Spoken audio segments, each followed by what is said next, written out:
Well, you correctly intuited the source of your problem 5 minutes ago, when you said maybe it's my understanding of the word illusion that is the problem, and that's the problem, and it's actually quite a familiar, quite a common problem, because sometimes we read not so much translations of original teachings, but commentaries on original teachings by people who didn't understand them. Or, indeed, we read original transcripts of teachings that don't go into quite as much detail as we do here, and therefore may say things like, the world is an illusion, and then not explain exactly what is meant by that. So then the students go away thinking, wow, the great master says the world is an illusion, but when I look around, my experience is real. I mean, I don't know what the great master sees, but when I look around, I see a room full of people, and it's there. My experience is real. So the master must be talking. He must be extraordinary. He must be having some completely other experience out of this world, not having the experience that us poor limited mortals are having. And in this way, enlightenment, or the realization of our true nature, is conceived to be something so extraordinary and so exotic and so beyond the reach of mere mortals. And then we have to elaborate hugely complex and disciplined practices in order to approach this impossible state of enlightenment. So here we take a great deal of trouble to explain the terms that we use and the ideas that we speak of. For instance, the idea that the world is an illusion, which actually I would never say that the world is an illusion. Or at least if I said it, I would never say it without qualifying what I meant. What is meant by that phrase is the world as we conceive it is an illusion. That's the longhand version, which has been abbreviated over the years to the world is an illusion. It's the world as the finite mind conceives it. How does the finite mind conceive the world? Or what is the nature of the world that the finite mind conceives? It is a world made out of finite stuff called matter. So what the teaching says is that a world made out of this dead, inert stuff called matter is not the world as it truly is. The teaching doesn't say experience is an illusion. Experience is absolutely real. You know that. Your experience, whatever your experience is, whether it's an experience like this, of the waking state, or you may be having a dream where you're flying across the mountains. Now, that dream is a real experience. Yes? It's real. And it's as real as an experience as this experience is.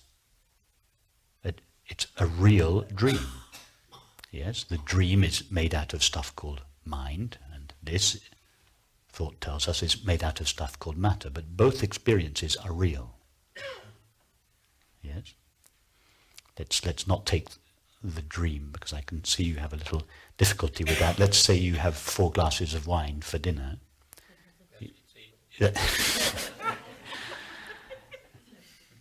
Your normal perception of the world will change. You'll have a different experience, but your experience will be no less real than your sober experience. Yeah? In fact, every experience you have is equally real. Whether you're dreaming, whether you're intoxicated, whether you're agitated, whether you're sick, whatever your experience itself is undeniably real. So the question that the ultimate question that all spiritual traditions ask in one way or another is, what is the nature of that reality? What is it that is real about my experience? Thought tells us it's made out of thought. Really, conventional thought gives us two options.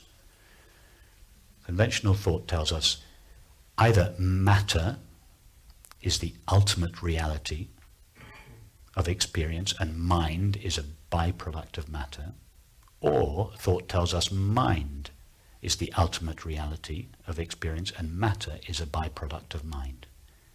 Those are the two options that conventional thought gives us, and we become either realists or idealists depending on which of the two options we prefer.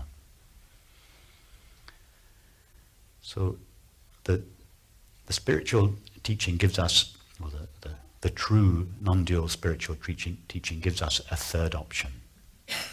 It says that the reality of experience is not made either of matter or of mind. It is made out of stuff called consciousness, of which mind and matter, or they really should be written the same word because they always come together. Mind, matter, all one word, is a byproduct. So now to go back to the phrase, the world is an illusion. The world made out of stuff called matter is an illusion.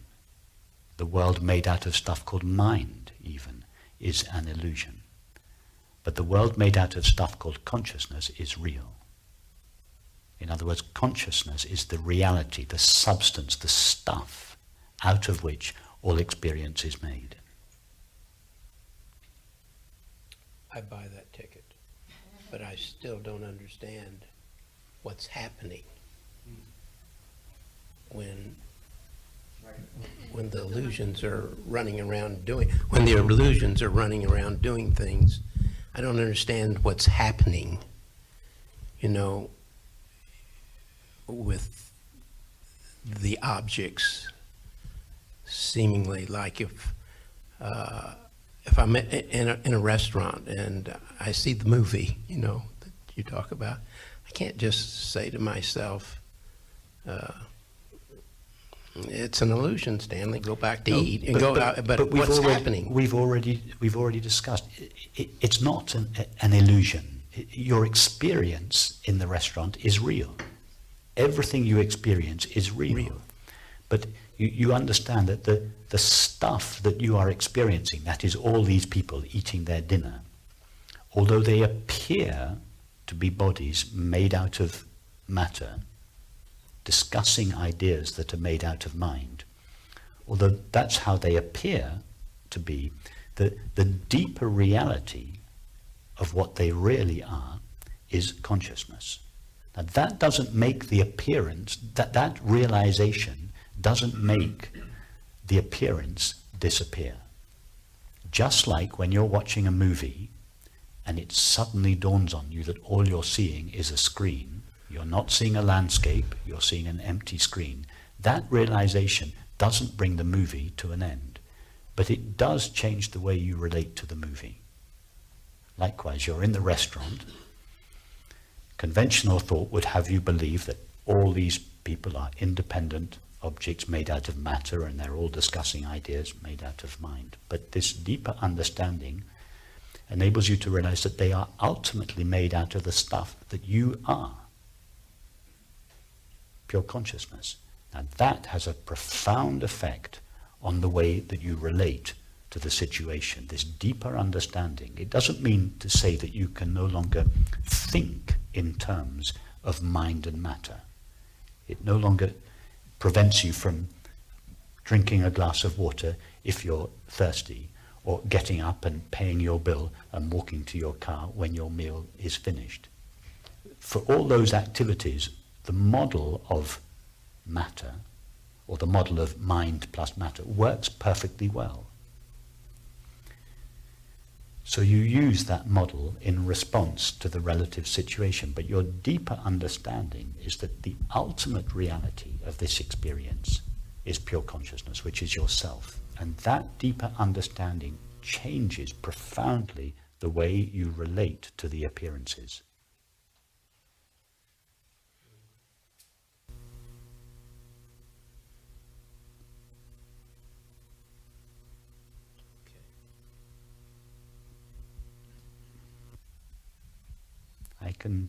I can see that we haven't quite met in understanding. Well, I hear that, and I get it. But how does awareness make the car, so to speak, or how does awareness engineer a bridge? Those things. But first of all, it takes the form of thought. And the very first thought is, I'd like to make a bridge because I'm fed up with walking all the way around. It takes me all day to get there and all day to get back. Why don't I make a bridge? Gotcha. That's the thought. Second thought. Okay, what do I need to do to make a bridge? What should we? And a series of thoughts, soon accompanied by images, begin to take shape. And then those thoughts and images lead to actions. We get our saw, we go to the forest, we cut down the trees, as you mentioned, we slice them all up into planks, and we begin to build the bridge. But the entire process of dreaming the bridge, conceiving it, designing it, planning it, making it, is a series of thoughts, sensations, and perceptions appearing in, known by, and made out of consciousness. Mm-hmm. That doesn't prevent you being extremely precise in your designs, going to select the right materials, getting the right engineers to also have a series of thoughts and to make a series of calculations, and this complex edifice of thinking, sensing and perceiving builds up, which eventually materializes as the bridge. It eventually turns into the building of the bridge and eventually the bridge. I see that. So there's no conflict between this approach and a very practical approach to life, which is able to use the concepts of matter and the concepts of mind when they are appropriate. If you want to build a bridge, you need the concept of matter and the concept of mind. So you take them out of the toolbox and you use them. But then when those concepts are no longer required, you put them back. You don't keep using them. You just use them for purposes for which they were designed, which is doing things like building bridges or cooking meals or buying plane tickets or flying across the world. So I can't wait for my mind to start going again. I got something to say to it.